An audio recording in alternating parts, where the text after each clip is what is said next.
Assalamu alaikum wa rahmatullahi wa barakatuh. Aujourd'hui, on va expliquer la partie 4 du chapitre 8 induction électromagnétique. Comme on a vu dans les parties précédentes les objectifs de cette leçon, maintenant dans cette partie, on a l'objectif appliquer la loi de Faraday et la loi d'Ohm à travers une bobine. Résumé de la partie précédente. D'après la loi de Lenz, le champ magnétique induit VI s'oppose toujours à la variation du champ magnétique inducteur V. Lorsque le champ magnétique inducteur V augmente en module, alors le champ magnétique induit BI et V sont du sens opposé. Lorsque le champ magnétique inducteur V diminue en module, alors les champs magnétiques induits BI et V sont du même sens. D'après la loi de Lenz, la force électromagnétique F exercée sur la tige dans le cas de la variation de S s'oppose toujours à sa vitesse V. Loi d'induction électromagnétique. On a trois lois d'induction électromagnétique: loi de Lenz, loi de Faraday, loi d'Ohm. La loi de Lenz, déjà vue dans la partie précédente. Dans cette partie, on va expliquer les deux lois, loi de Faraday et loi d'Ohm. D'abord, la loi de Faraday.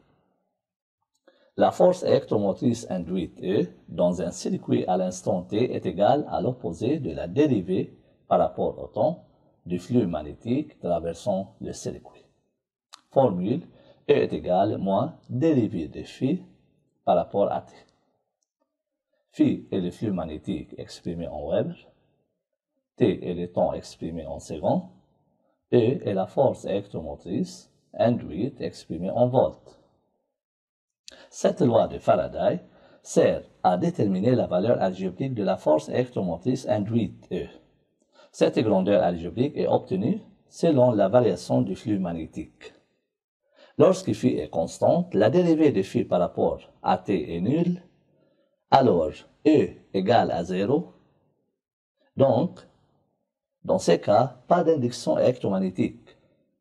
Lorsque phi varie, la dérivée de phi par rapport à T est non nulle, existe non nulle, alors E est différent que 0, donc le flux ou bien la variation du flux donne, ou bien donc le phénomène induction électromagnétique a lieu.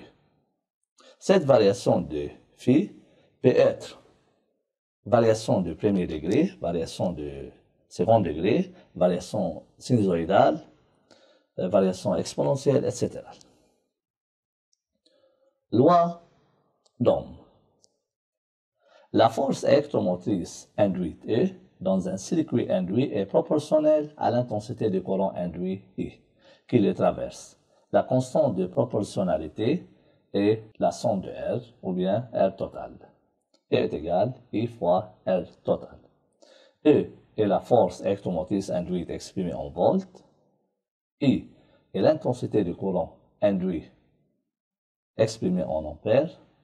R total est la résistance totale équivalente d'un circuit exprimée en ohms. Cette loi d'Ohm sert à déterminer la valeur algébrique de l'intensité du courant induit I. Comme R est positif toujours, alors E et I sont toujours du même signe. Lorsque E est positif, I positif. Lorsque E est négatif, I négatif. I et U sont du même signe toujours. D'après le signe de I, on peut savoir le sens du courant dans le circuit. Signe de E et I. Si phi augmente, alors le phi sur le T est positif et par suite est négatif. Si phi diminue, alors le phi sur le T est négatif et par suite est positif. Si E positif, I aussi positif. Alors, dans ce cas, il circule dans le circuit dans le même sens que le sens positif choisi. Si E négatif, alors I négatif, c'est-à-dire il circule dans le circuit dans le sens opposé du sens positif choisi. Dans les phénomènes d'induction électromagnétique, la bobine agit comme un générateur lorsque E fois I positif. Application 4. Le flux magnétique dans un circuit induit varie en fonction du temps selon l'équation suivante. Phi est égal 10T plus 2, système international. Dans ce cas, phi est variable de premier degré. La question, trouver la force électromotrice induite dans le circuit. D'après les lois de Faraday, E est égal moins de phi sur dt est égal moins 10 volts. Application 5. Le flux magnétique dans une bobine varie de 0,2 Web jusqu'à 1 Web durant 50 millisecondes. La question, calculer la force électromotrice moyenne induite dans la bobine. Dans cette application, on a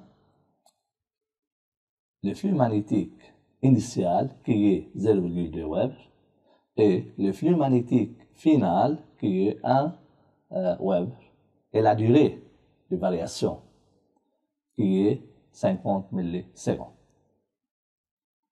D'après Faraday, E moyenne est égal delta E sur moins delta E, delta phi sur delta T.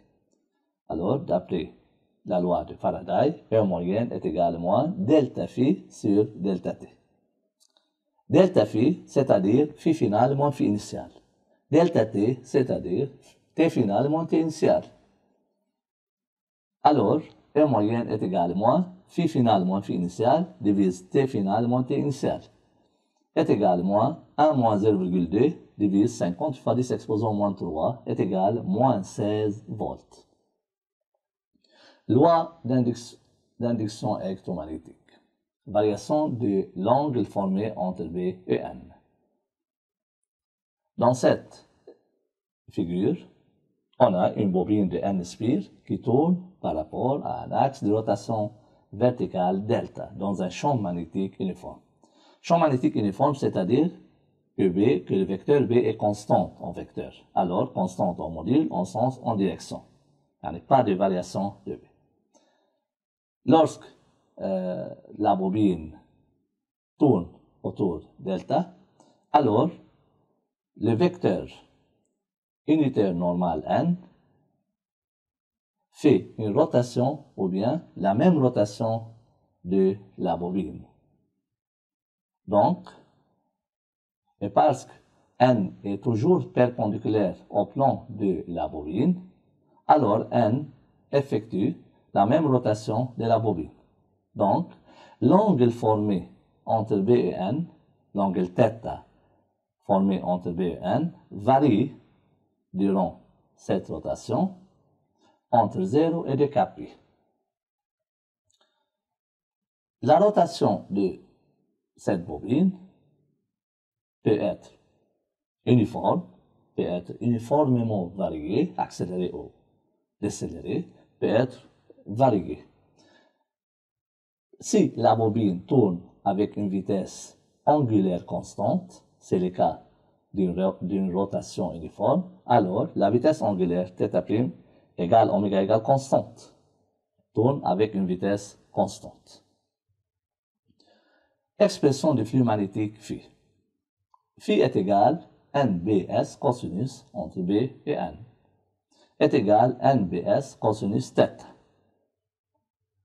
La bobine tourne avec une vitesse angulaire constante, alors l'équation horaire de θ en fonction de T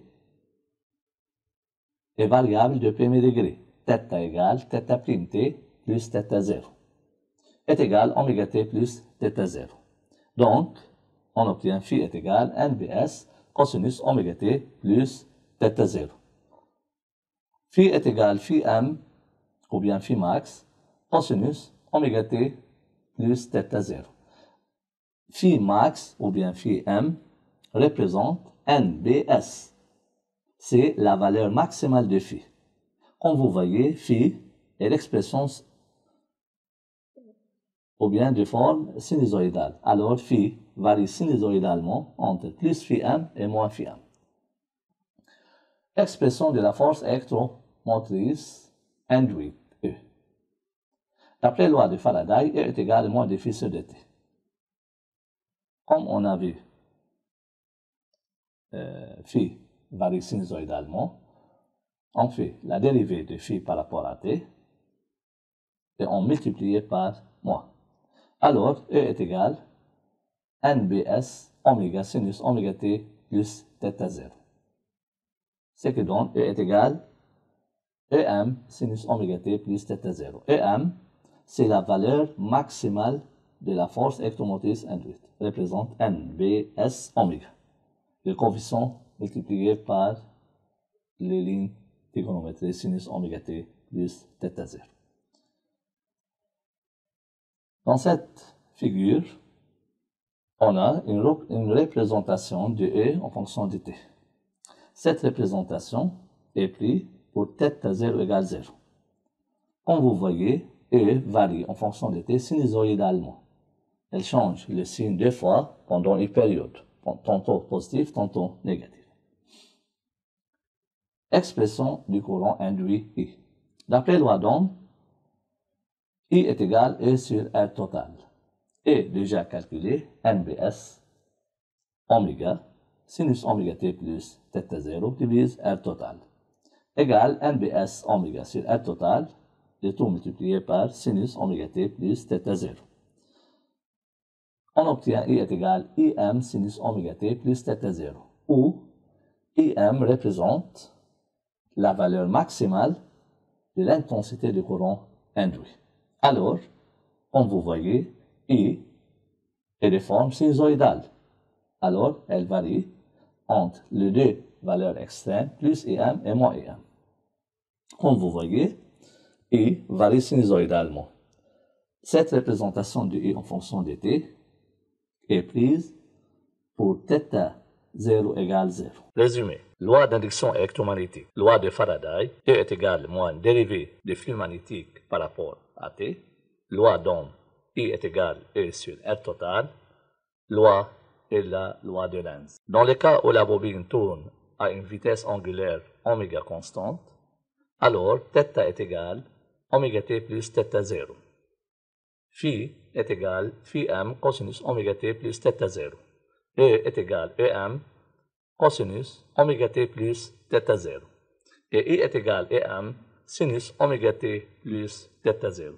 Phi, E et I sont de forme sinusoïdale. Dans les phénomènes d'induction électromagnétique, la bobine agit comme un générateur lorsque E fois I est plus grand que 0. Pendant les phénomènes d'induction électromagnétique, le courant induit peut être nul si le circuit induit est ouvert ou s'il est fermé à une résistance infinie. C'est la fin de la partie 4. Merci pour votre attention.